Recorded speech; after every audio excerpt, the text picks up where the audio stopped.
الحمد لله رب العالمين والصلاة والسلام على سيد الأنبياء والمرسلين أما بعد فأعوذ بالله من الشيطان الرجيم بسم الله الرحمن الرحيم علیہ الصلاة والسلام علیکہ یا رسول اللہ وعلی آلک وصحابک یا حبیب اللہ۔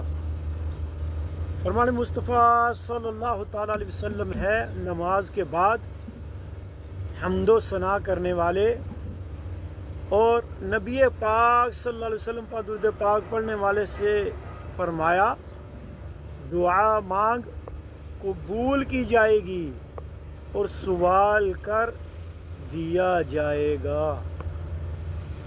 صلو علی الحبیب صلی اللہ تعالیٰ علی محمد۔ تو دوستو، یہاں یہ پتہ چلا کہ نماز کے بعد اللہ پاک کا ذکر کر کے درود پاک پڑھا جائے تو اللہ کی بارگاہ میں پھر جو دعا کی جائے وہ قبول ہوتی ہے، اور جو سوال اللہ کی بارگاہ میں کیا جائے وہ پورا ہوتا ہے۔ ہمیں بھی چاہیے کہ میٹھے اور پیارے آقا صلی اللہ علیہ وسلم پر کثرت سے درود پاک کے گجرے نچھاور کریں۔ صلو علی الحبیب صلی اللہ تعالی علی محمد۔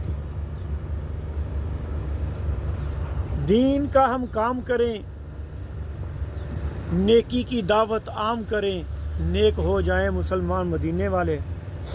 یہاں پہ نیکی کی دعوت عام کرنے کا تذکرہ کیا گیا۔ حدیث پاک میں میٹھے اور پیارے آقا صلی اللہ علیہ وسلم نے فرمایا بلغ عنی ولو آیہ، تم پہنچا دو چاہے تمہارے پاس ایک بھی آیت پہنچے۔